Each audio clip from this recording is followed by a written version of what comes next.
Hi, I'm Bob Hunt. KYSOR Cadillac has been an industry leader for over 60 years. As professionals in engine temperature control, engine protection, and instrumentation systems, we supply a wide variety of products to the on-highway and off-road vehicle markets. Engine protection systems is one of our product lines. We manufacture the most widely specified engine protection system in the industry, known widely for its high quality and dependability. But like any electromechanical equipment, proper installation and service is essential for safe operation. This tape will focus on system operation, on-vehicle troubleshooting, and bench testing. KYSOR engine protection systems fall into two groups, alarm-only and alarm and engine shutdown. Alarm-only systems monitor engine coolant temperature, engine oil pressure, and/or engine coolant level, and, in the event of a problem, activate audio-visual alarms to alert the vehicle operator. It is then the operator's responsibility to shut the engine down. Alarm and shutdown systems monitor the same engine conditions, activate the same audio-visual alarms if a problem occurs, but after the warning is given, if engine conditions reach a critical level, the system automatically shuts the engine down. After the shutdown, the system also provides a limited restart period so that the vehicle may be safely removed from the highway. During our discussion, we'll be using alarm stats, which are temperature sensors, and pressure stats, which are oil pressure sensors. The set point for an alarm stat is stamped or engraved on one of the hex flats. This one is set at 220 degrees Fahrenheit. The set point for a pressure stat is represented by the last two numbers of the part number. This one will alarm at 5 pounds. Since the many makes and models of engines have different operating characteristics, alarm stat and pressure stat set points are chosen according to a particular engine's maximum allowable operating temperature and its minimum allowable hot idle oil pressure. Our first alarm-only system is Series 9034, which monitors engine coolant temperature and engine oil pressure. The two sensors have only one terminal apiece, and when the switches inside them open and close, they make or break a connection between the terminal and ground. The 9034 circuit begins at the key switch and runs through the system fuse to the light and bell, so they both have 12 volts. The ground sides of the light and bell are wired together and connected to the alarm stat so that 12 volts is also present at this point. The final system wire connects the alarm stat and pressure stat together, so there is 12 volts present at the pressure stat. The pressure stat is normally closed, and this one is set at 5 pounds. If engine oil pressure falls to 5 psi or below, the normally closed switch connects the terminal to ground. This grounds the light and bell, and a low oil pressure alarm is given. If engine oil pressure remains above 5 psi, the normally closed switch is forced open. There is no ground to the light and bell, and thus no low oil pressure alarm. The alarm stat has a normally open switch, and this one is set at 220 degrees. If engine temperature remains below 220 degrees, the alarm stat normally open switch remains open. There is no ground for light or bell, and thus no alarm. If engine temperature should reach 220 degrees, the alarm stat switch closes, connecting the terminal to ground. The light and bell now have ground, and a high temperature alarm is given. So far, we've only talked about a system that uses simple mechanical switches to connect and disconnect the ground to warning devices. Our next alarm-only system, 9039 coolant level alarm, will serve as an introduction to the solid-state electronics used in many KYSOR engine protection systems. This is a one-way system that monitors engine coolant level, and it does so using this sensor, a coolant level probe. The probe is installed in a radiator tank or in a separate surge tank. As long as the probe is covered with coolant, it has a slight but measurable ground through the coolant. On the diagram, we show the probe being grounded like this. The rest of the circuit begins at the key switch and goes through a 4-amp system fuse. The circuit splits at the output end of the fuse, and one wire supplies 12 volts to the CLA module at terminal number 1. The other wire supplies 12 volts to the bell and to the light. The ground sides of the bell and light come together here and are connected to CLA module number 3 terminal here. In order to give a low water alarm then, the light and bell must find ground through the module. Whether or not the module gives a ground to the light and bell depends on the voltage at terminal number 2. This is a very low voltage, but it can be measured with a digital voltmeter. As long as there is coolant covering the probe, the terminal 2 voltage will remain low, about 0.7 volts, as you see here, because the probe has a ground. If a coolant leak develops and the coolant drops away from the probe's ground goes away, and the terminal 2 voltage will climb, as shown by this digital meter. At 2.5 volts, the module triggers the low water alarm by grounding the light and bell through post 3 to post 4, which is the module ground connection. Think of the module as having a switch between terminals 3 and 4 that does this for us. Our next alarm-only system is the Series 9030 three-way system. It monitors engine oil pressure using the same single-terminal pressure stat that we've seen, engine coolant temperature using the single-terminal alarm stat that we've seen before, and engine coolant level using the coolant level probe. The main difference in this system is in the module. It's larger, and it has 4 terminals across the bottom and 1 at the top. Think of the module as having a simple switch inside it. The switch is able to connect terminal number 1 to terminal number 3. In this illustration, it is open. The switch will remain open as long as 2 conditions are met. First, that there is no ground on terminal number 5, and second, that there is a ground on terminal number 2. Also, the ground on terminal number 2 must result in terminal 2 voltage staying below 3.5.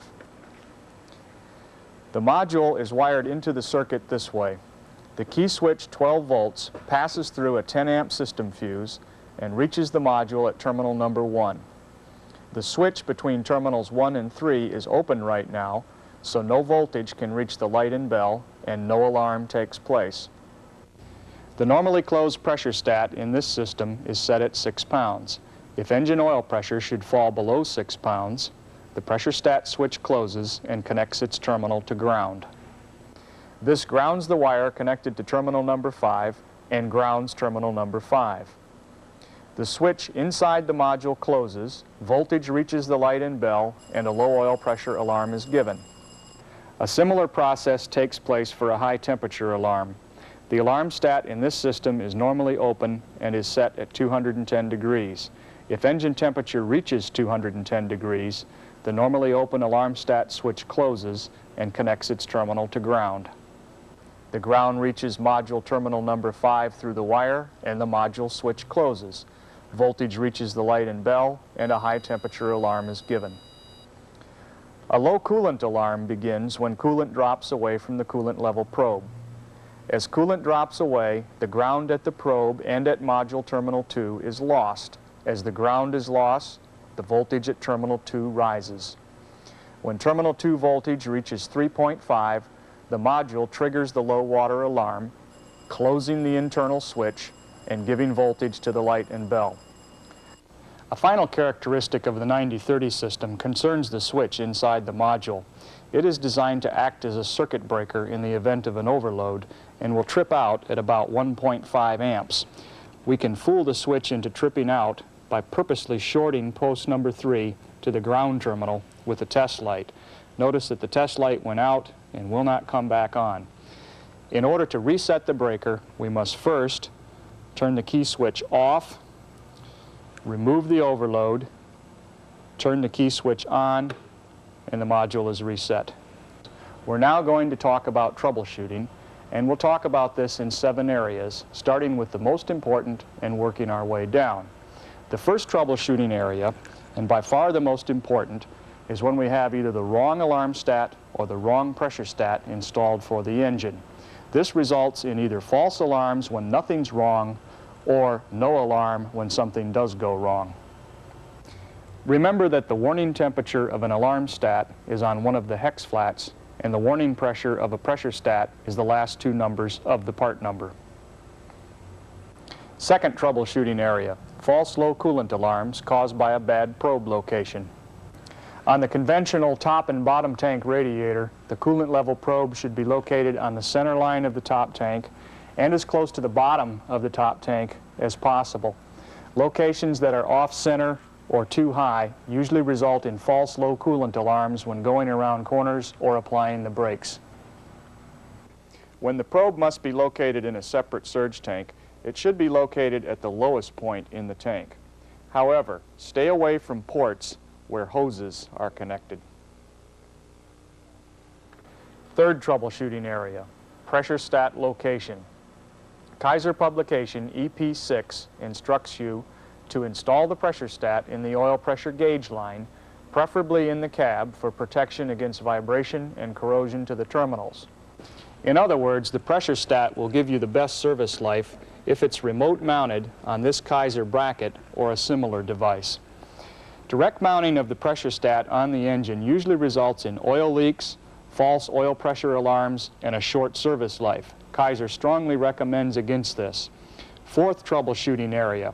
On the 90-30 three-way system, overloading the module is a common mistake. As we said, terminal number 3 has built-in overload protection and will turn off to protect the module from damage. Using warning lights that are larger than specified or using more than one warning light will overload the module. Finally, using audible alarms other than those manufactured by KYSOR may result in an overload. If you need to use a larger alarm, contact us directly and we can show you how to use a relay to achieve this. Fifth troubleshooting area. This covers what to do in the event you have a 2- or 3-way system that is giving a continuous false alarm. Since most systems have only one warning light, you must isolate the cause. Start the engine and then disconnect the wire from the alarm stat. If this cures the problem, the alarm stat was at fault. If not, disconnect the wire from the pressure stat. If this cures the problem, the pressure stat was at fault. But if not, go to the control module and jumper the coolant level probe terminal to ground. If this cures the problem, then there is something wrong in the coolant level probe circuit. Either a broken wire, an ungrounded radiator, or you are actually low on coolant. The sixth troubleshooting area concerns mounting the alarm stat. The alarm stat has a 3/8" pipe thread, and if you need to mount it in a 1/2" pipe hole, a warning tag shipped with every alarm stat tells you that a special bushing is required. This is important. If you use a standard reducing bushing like this one, the stat will not be submerged deeply enough to accurately sense the coolant temperature. Notice how the correct KYSOR bushing does not affect the installed depth. Seventh and last troubleshooting area. Bench testing the CLA module and the module used with the 90-30 system. To bench test the CLA module, you'll need one of these wiring adapters. Connect it like this. Then jump number 1 post to 12 volts positive, but don't turn your key switch on at this time. Jump number 4 post to 12 volts negative. Connect the test light alligator clip to post number 3 and the test light probe to post number 1. Jump the number 2 terminal to ground, which of course is post number 4. When we turn the power on, the module should go through a brief self-test indicated by the test light flashing. Okay. To simulate a low water situation, disconnect the jumper wire from post 2. There'll be a brief delay, what we call a slosh delay. The test light should come on. Reconnect the jumper wire to post 2, simulating that the water has come back, and after a brief delay, the test light should go out. Any module that does not act like this has a problem. Next, let's test the module used on the 90-30 alarm-only system. Begin by connecting positive battery voltage to post number 1, negative battery voltage to to post number 4, the warning light or test light between post number 4 and module post number 3. The test light should be on at this time. At this point, connect terminal number 2 in the front to terminal number 4, which is ground, and the light should go out. In the rear of the module, connect terminal number 5 to terminal number 4, which is ground, and the light should come back on. Any module that does not act this way is defective. That wraps up alarm-only engine protection systems. Let's now take a look at alarm and shutdown systems. All KYSOR shutdown systems begin with a key switch which is connected to a fuel shutoff. The fuel shutoff may be either an electric solenoid or a KYSOR air-operated actuator. With the KYSOR actuator, when the key switch is turned on, voltage reaches the solenoid valve, causing it to close, exhausting air from the cylinder and allowing the piston to retract. The linkage turns on the fuel and the engine can be run. On other installations, we have a fuel solenoid. When the key is turned on, voltage operates the fuel solenoid, which turns the fuel on, and the engine can be run. This type of fuel solenoid can be used with KYSOR shutdown systems as long as it does not require more than 3 amps to operate it as part of a 12-volt system. This is another type of fuel solenoid. It is quite large and requires well over 3 amps to operate it. Because of that, we cannot wire it directly like we saw with the first two. We must use a relay between the fuel solenoid and the shutdown system. We'll begin by connecting the key switch run wire to this terminal on the relay, so that whenever the key switch is on, that terminal is hot. Secondly, we'll ground the other control terminal of the relay, and although you probably can't hear it, whenever the key is turned on, the relay clicks. Okay.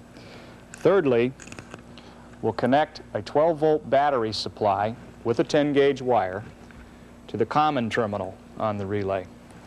Now notice that this is hot regardless of whether the key switch is on or off. We'll connect the 10-gauge feed wire for the large fuel solenoid to the normally open terminal on the relay. We'll ground the large fuel solenoid with another large 10-gauge wire. Now, whenever the key switch is turned on, the normally open terminal of the relay receives voltage, gives that voltage to the fuel solenoid, and causes it to operate. We'll cut that key switch to fuel shutoff wire in half and add a couple of sensors. The alarm stat, or temperature sensor, will be the first.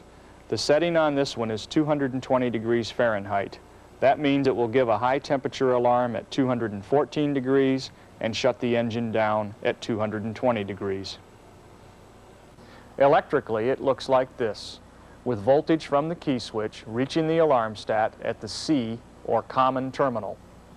The normally closed switch is the one set at 220 degrees. So as long as engine temperature remains below that, the switch is closed and we have voltage at the NC terminal. A wire connects alarm stat NC with pressure stat C, so there is voltage there also. The pressure stat setting is 5 pounds, as shown by the last two numbers of the part number.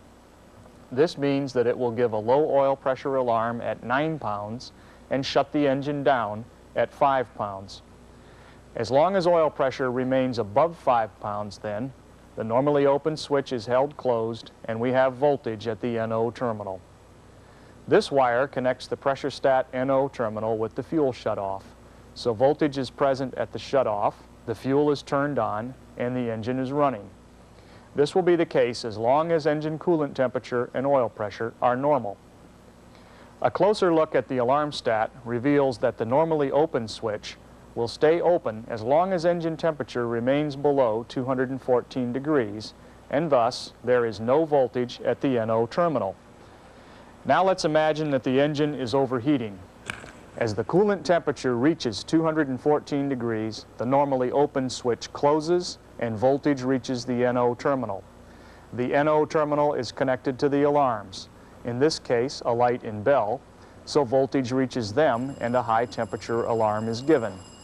If the engine temperature keeps rising, eventually the setting of the normally closed switch will be reached, 220 degrees, and it will open. Voltage goes to 0 at the alarm stat NC terminal, and every point downstream, including the fuel shutoff. The fuel turns off, and the engine is shut down. A low oil pressure alarm and shutdown is similar. Let's start with a normal engine, and then let the oil pressure drop to 9 psi.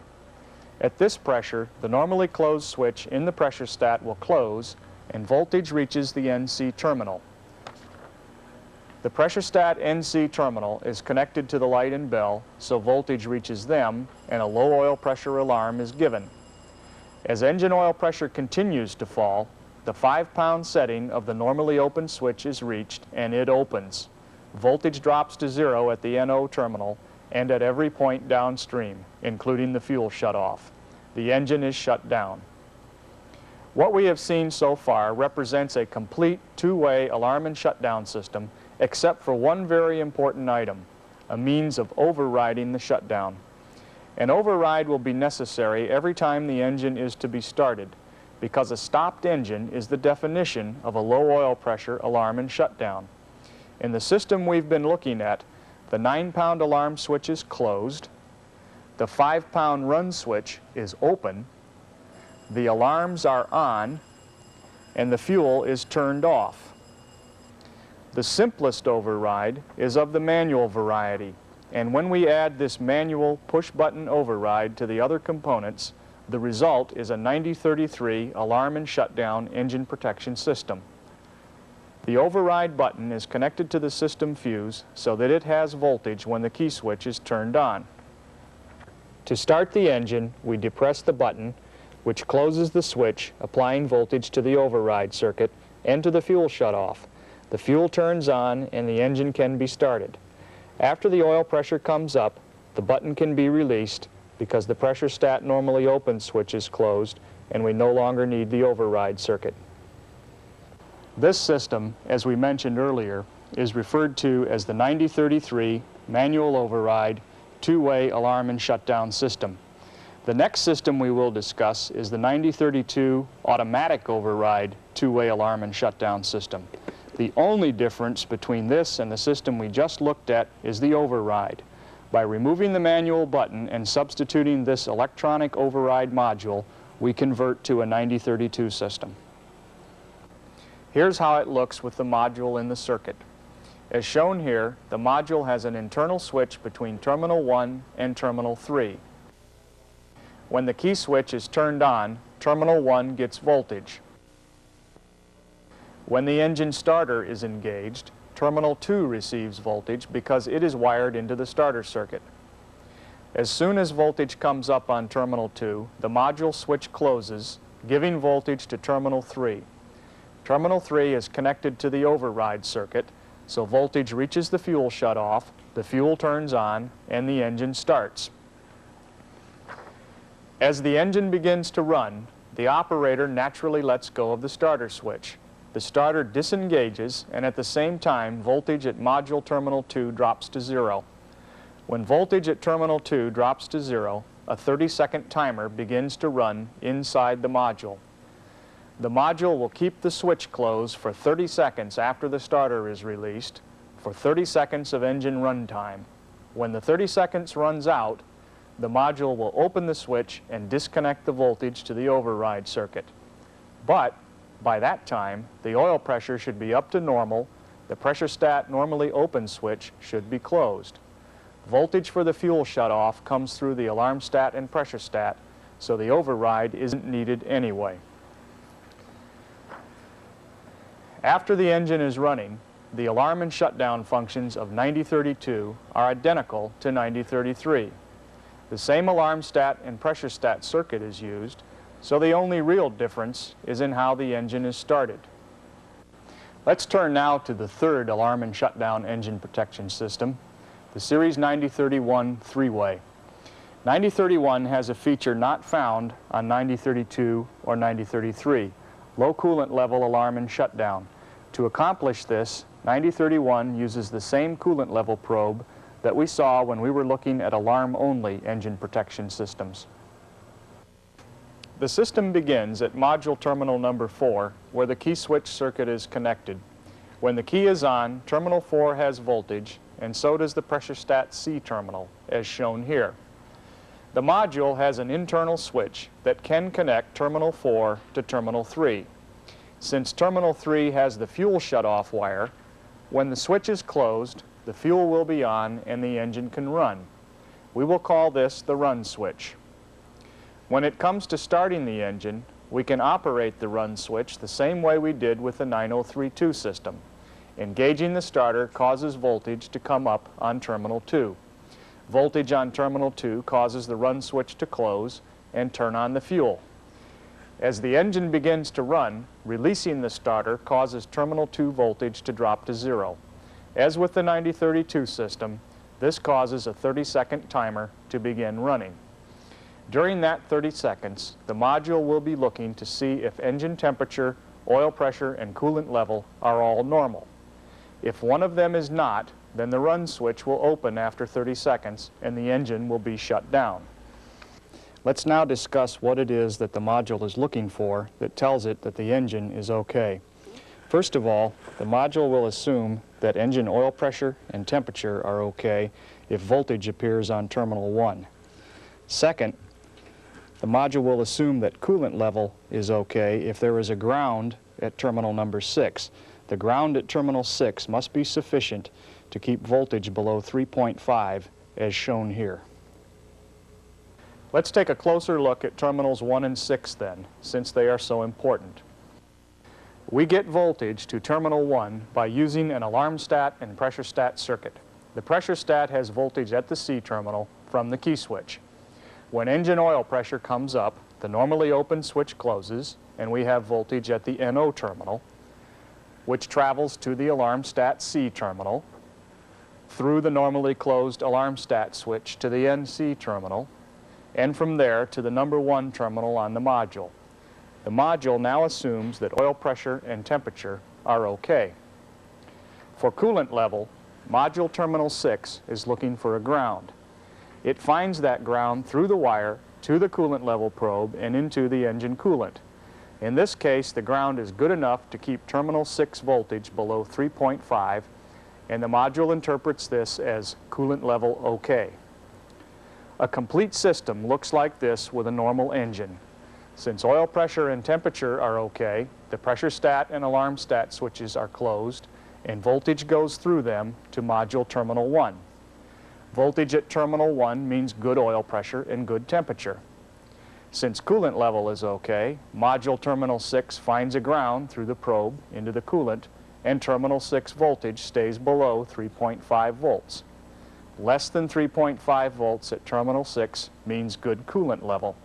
Since all engine conditions are okay, the module keeps the run switch closed, connecting terminal 4, key switch, and terminal 3, fuel shutoff. The engine runs normally.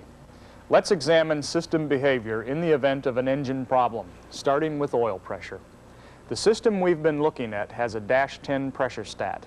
That means it will alarm at 15 pounds and shut down at 10 pounds.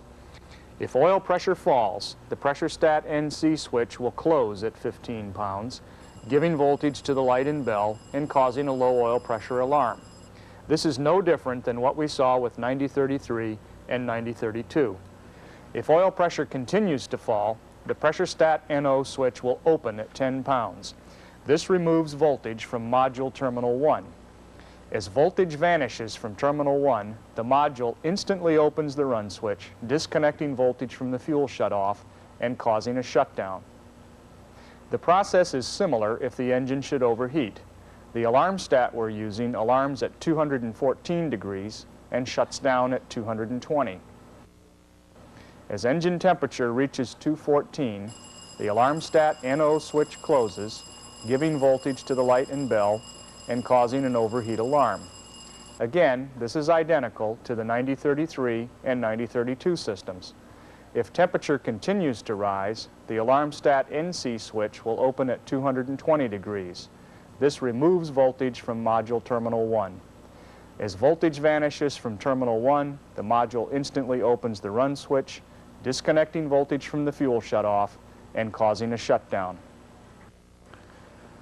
Low coolant alarm and shutdown is somewhat different.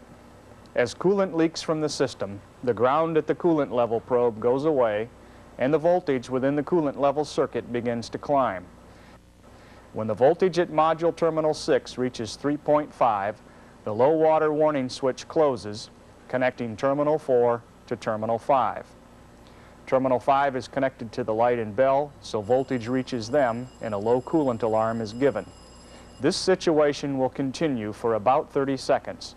If voltage remains above 3.5 for 30 seconds, the module will open the run switch and shut the engine down. Here is the last of the alarm and shutdown engine protection systems. It may be referred to as either 9038, 9041, or 9042. Don't let this confuse you. It's just that we have 3 systems, all based on the same module, this large steel box. 9038, 41, and 42 have several features not found on other KYSOR engine protection systems. Most of the unique features are because of the module design, so let's talk about the module a bit. First, this is the only KYSOR module that is designed to be mounted in the engine compartment. Second, the pressure stat is mounted inside the module, and it is necessary to connect an engine oil pressure supply to this port on the bottom. Third, these systems are available as either 2-way temperature and oil pressure or 3-way temperature, oil pressure, and low coolant. The 2- and 3-way modules are internally different but are almost alike externally. Finally, there is a system diagram on the face of the module. This, along with the part number, helps in determining whether you have a 2-way or 3-way system. A 3-way system has this orange low coolant level wire shown on the diagram.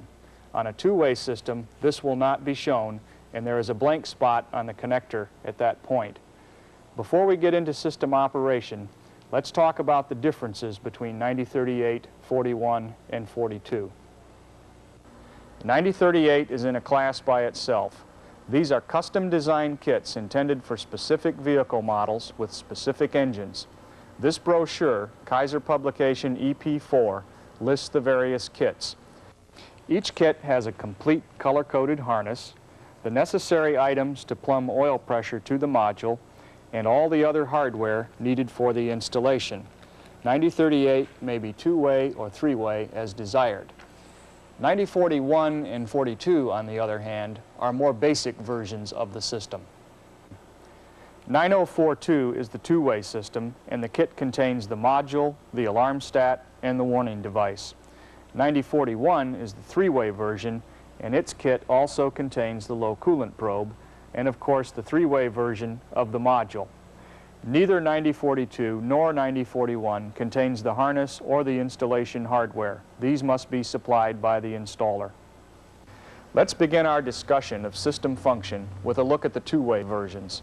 The module we'll be using is part number 5047-00936-05. Consulting KYSOR Publication EP8 tells us that the pressure stat inside this module will alarm at 20 pounds oil pressure and shut down at 15 pounds. The system is wired like this, and the first point that should be noted is that the module has a constant 12-volt supply through the red wire to the module battery terminal. When the key switch is turned on, the module also receives voltage through the green wire at the terminal labeled key. When the engine is running, voltage at the key terminal goes into the module and through the pressure stat run switch. We are not going to show the pressure stat, but it's the same one used in all the other shutdown systems we've looked at. Voltage from the pressure stat appears at the module terminal labeled COM. Voltage from the module's COM terminal enters the black wire and reaches the alarm stat at the C terminal. Assuming normal engine temperature, the voltage goes through the alarm stat run switch, out the NC terminal and to the fuel shutoff. So far then, this system is not that different from 9033 or 9032. The run voltage for the fuel shutoff has to go through an oil pressure switch inside the module and through a temperature switch. In the event of an oil pressure problem, the pressure stat warning switch connects to the blue wire on the module alarm terminal. Voltage reaches the warning devices and a low oil pressure alarm is given. As oil pressure continues to fall, the pressure stat run switch opens, removing voltage from the module comm terminal, the alarm stat, and the fuel shutoff. The engine is shut down. A high temperature problem is handled much the same. As engine temperature rises, the alarm stat warning switch closes and voltage is applied to the yellow wire or NO terminal of the module. Internally, this can connect with the blue wire or alarm terminal and a high temperature alarm is given. As engine temperature reaches the critical level, the alarm stat run switch opens, voltage is taken away from the fuel shutoff, and the engine shuts down. If you happen to have a three-way version of the system, then the orange wire and a coolant level probe will be present. As in all the systems we've looked at so far, the probe finds ground in the coolant, and a good enough ground is required to keep the module water terminal below 3.5 volts. In the event of a coolant leak, the ground at the probe is lost and the voltage at the module water terminal begins to rise. When water terminal voltage reaches 3.5, a low coolant alarm switch inside the module will close and key switch voltage is applied to the alarm terminal, the blue wire, and to the warning devices. A low coolant alarm is given. This condition is allowed to continue for 30 seconds. At the end of that time, the module opens an internal switch that disconnects voltage from the comm terminal. Voltage vanishes from comm, the black wire, the alarm stat, and the fuel shutoff. The engine is shut down for coolant loss. The features we have discussed so far are not unusual, and you would expect to find them on any KYSOR alarm and shutdown system. There are two features of 9038, 41, and 42, however, that are radically different from the other KYSOR systems. These concern the function of the alarms and the automatic override. The difference in the alarms becomes apparent when the key switch is turned on. There is only a slight beep at this point. If the engine is started right away, there will be another minor beep as oil pressure passes the warning setting of the pressure stat. This feature is called bellhop and is a big favorite with drivers. The alarms come on and stay on only when there is a serious engine problem, not when the key switch is first turned on. Concerning the override, these systems have something called instant on. This means that the module override switch closes as soon as the key switch is turned on, supplying voltage to the module override terminal, the white wire, past the alarm stat NC terminal, and to the fuel shutoff. If the engine is not started immediately, the override switch will stay closed for 30 seconds and then it will turn off. At this point, the override may be turned on again by engaging the starter. This brings voltage up on the start or brown wire terminal, which activates the override for another 30 seconds, turning the fuel on and permitting the engine to be started. Our final point about the 9038, 9041, 9042 series also concerns the override. For high temperature or low coolant shutdowns, the override operates as many times as the starter is engaged, giving 30 seconds of engine runtime for each engagement. But after a low oil pressure shutdown, engaging the starter gives only one 30-second override period. After that is gone, the engine shuts down and cannot be restarted. The intention of this feature is to prevent damage to the engine that might otherwise be avoided. After the oil pressure problem has been corrected, it will be necessary to reset the system so that the engine may be restarted. Resetting requires two people, one to hold the reset button down and the other to crank the engine. When the engine starts, let go of the reset button. The system is now ready to go. This concludes our discussion of alarm and shutdown systems as far as their layout and function goes. Let's now talk about troubleshooting. We'll talk about troubleshooting in 8 different areas, and the first 5 are repeats of what we saw in alarm-only systems. The first and most important factor is whether or not the correct alarm stat and pressure stat are installed for a given engine. On alarm stats, the shutdown temperature is stamped on one of the hex flats. On pressure stats, the shutdown pressure is represented by the last 2 numbers of the part number. The alarm temperatures and pressures, however, are shown in the various KYSOR publications. Compare the stats on your engine with the listings in the back of these KYSOR publications, EP7 or EP5 for 9033, 9032, and 9031. Use EP8 for the 9038, 9041, 9042 series of systems. The engine listings are according to module part number, since the pressure stat is inside the module. Remember, more false alarms and shutdowns are caused by incorrect alarm stat and pressure stat application than any other factor. You must have the correct item. The second troubleshooting area concerns coolant level probe location. With alarm-only systems, a bad probe location could cause false alarms. With alarm and shutdown systems, you can get false shutdowns as well. Third troubleshooting area, the need to locate the pressure stat at some place that is not on the engine. In alarm-only systems, a pressure stat mounted on the engine could cause oil leaks, false alarms, and short pressure stat service life. In alarm and shutdown systems, you also get false shutdowns. Troubleshooting area 4. In the very beginning of this section, we talked about 3 types of fuel shutoffs. 2 could be directly connected to the shutdown system, and 1 could not. That one has a current requirement that the KYSOR system cannot handle and must be installed using a relay. Always consult this page in publications EP7, EP5, or EP8. It will tell you how to determine if you need a relay and how to wire it if you do. If you do not use the relay when required, the problems will range from difficult starting to no start to destruction of the entire alarm and shutdown system. Area 5, alarm and shutdown system alarm stats come with a warning tag concerning reducer bushings, just like alarm-only ones. Failure to follow these instructions may result in a system that does not work. Troubleshooting area 6, engine cranks but will not start. This is many times traceable to problems in one of 3 module circuits, key switch, ground, and start. The key switch circuit is module terminal 1 on 9032 systems, module terminal 4 on 9031 systems, and the green wire key terminal on 9038, 41, 42.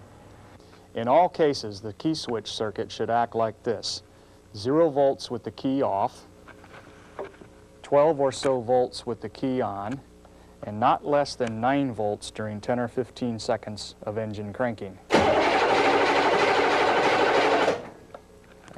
That last one is most important, 9 volts while cranking. If you don't have it, either the battery is low or there are poor connections. If voltage drops to 0 while cranking, this indicates that the circuit has been mistakenly connected to the key switch accessory terminal rather than to the run or ignition terminal. As we said, a no-start situation may also be due to a bad ground at the module. The best way of testing the module ground is to use it while testing the key switch terminal. That is, if voltage is good while using a battery ground post, but voltage goes bad when using the module ground, then we know we have a bad module ground. The ground for the 9032 automatic override module is straightforward. Terminal number 4 must have a wire going to a ground point. The 9031 module grounds through either of these brass eyelets on the mounting ears. Make sure the unit is mounted on a grounded surface and use big enough washers to cover the eyelet. If it must be mounted on an ungrounded surface, it will be necessary to place a ground wire under one or the other of the mounting bolts. For 9038, 41, and 42, the module grounds through metal mounting tabs. This module usually gets mounted on heavily painted metal surfaces since it is normally found in the engine compartment. For that reason, paint is often a problem for the ground path, and you may find it necessary to scrape paint from both the mounting ears and the surface on which the module is located.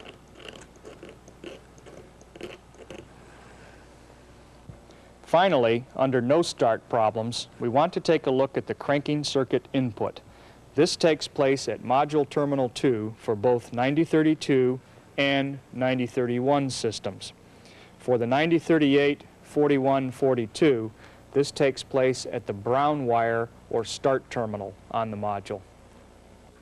In all cases, it should be 0 volts with the key off, 0 volts with the key on, and not less than 9 volts while cranking the engine. Troubleshooting Area 7, false shutdowns.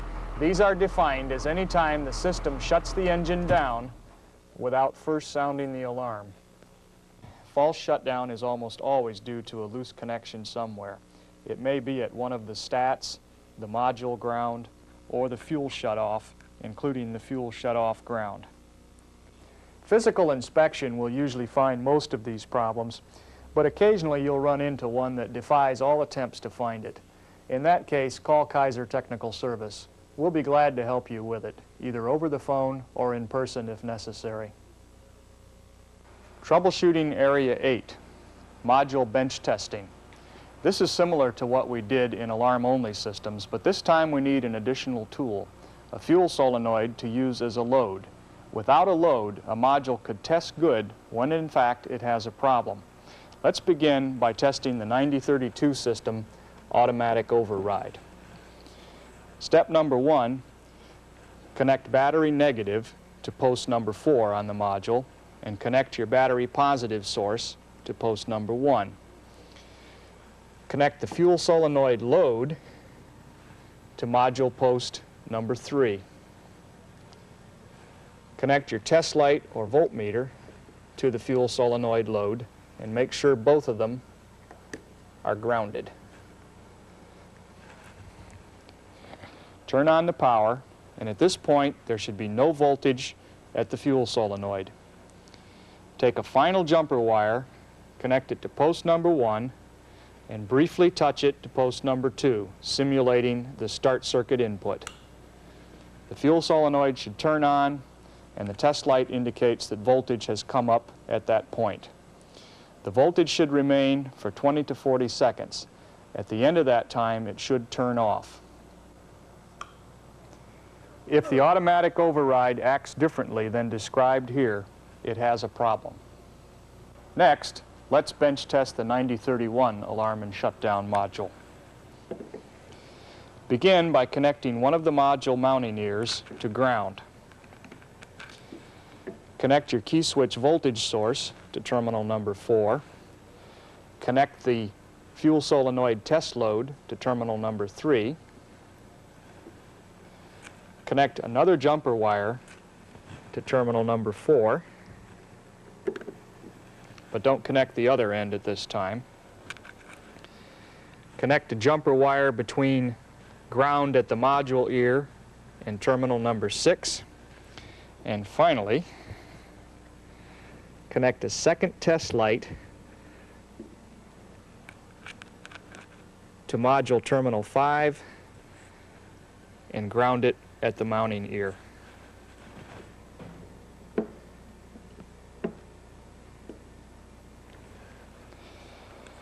Now when we turn the key on, notice we have a brief pulse of the test light at the fuel solenoid, but none of the lights are on permanently. First test, briefly touch the number 4 yellow jumper wire to post number 2. This simulates the start circuit input. The test light should come on, the fuel solenoid should come on for 20 to 40 seconds and should then turn off. Okay. Next step, take the yellow number 4 jumper wire and connect it to post number 1 and leave it there. The test light should turn on, the fuel solenoid should turn on and stay on. It should not turn off this time. Last test, remove the jumper wire to ground from post number 6. The test light, that's connected to post number 5 should turn on, simulating a low water alarm. 30 seconds approximately after this happens, this test light should go out and the fuel solenoid should turn off.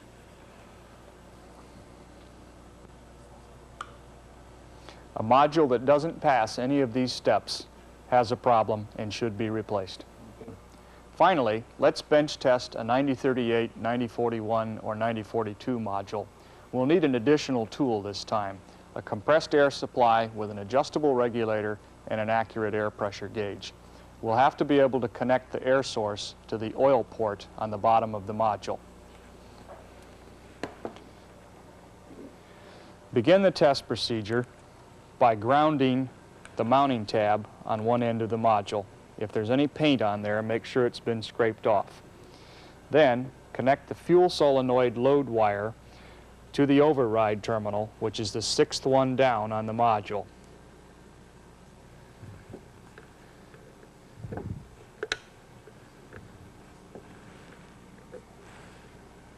Take another jumper wire and connect that same override terminal to the common terminal, which is the 8th one down on the module, or the one at the very end.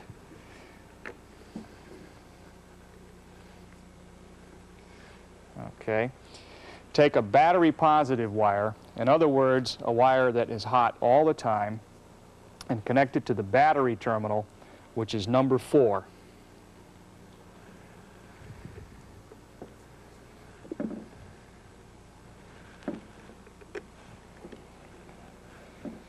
Take a second test light and connect it to the alarm terminal of the module, which is the 3rd one down. Ground the other end of the test light at the mounting tab.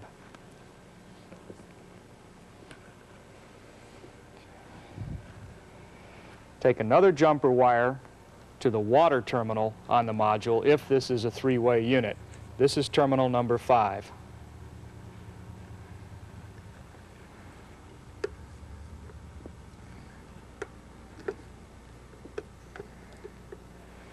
Take that jumper wire also to the mounting ear, so it will be grounded.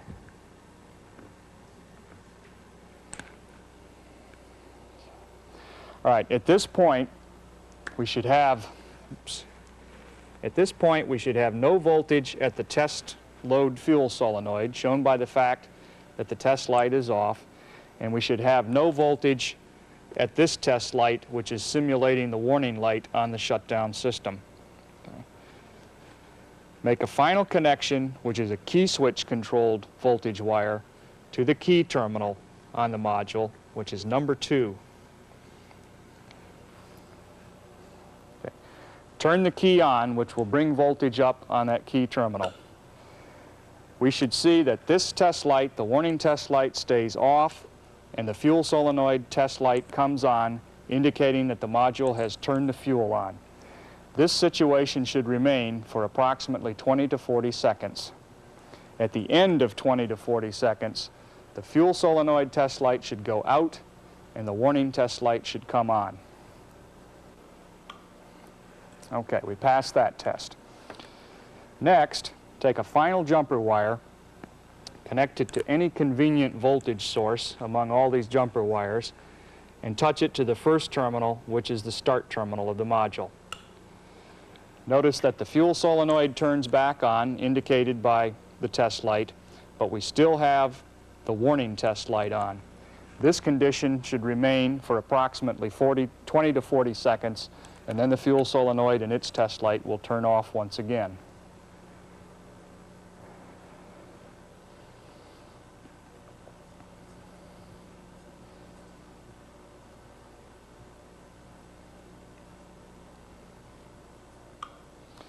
And we passed that test. What we've done here is to fool the module into thinking that the engine has been shut down for low oil pressure and that the driver has used up his one allowed 30-second override period. So if we take that last jumper wire, connect it to a positive source, and touch it to the start terminal, no matter how many times we touch it, we can't get the fuel turned back on because the module won't let us have more than that single 30-second override period. So that part passes. Okay. Now we must reset the module for our next test. Go ahead and connect the jumper wire to positive. Reach around behind the module here where the reset button is. Push the reset button all the way in and touch the wire to the start terminal. The fuel solenoid again comes on, and when we release the reset button, the warning test light turns off. Okay. At this point, while the engine is still being simulated as running, go ahead and connect the compressed air supply and bring it up to at least 25 pounds. Okay. With everything connected as you see here, we should have no warning test light, and the fuel solenoid should remain on indefinitely. Now, vent the air pressure down to the point of the alarm setting on the pressure stat. This particular unit has a 20-pound pressure stat, so we should see the warning test light come on as the air pressure vents to that point.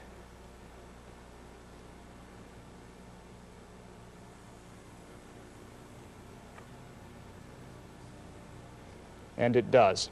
Continue to vent the air pressure until we reach the shutdown setting, which on this unit is 15 pounds, and note that the fuel solenoid once again turns off. For a second time, raise the air pressure back to above 25 pounds, and the condition should reverse. Next test, connect battery positive to the NO terminal on the module. This is the 7th one down next to the end. When you do this, the warning test light should come on every time you make the connection.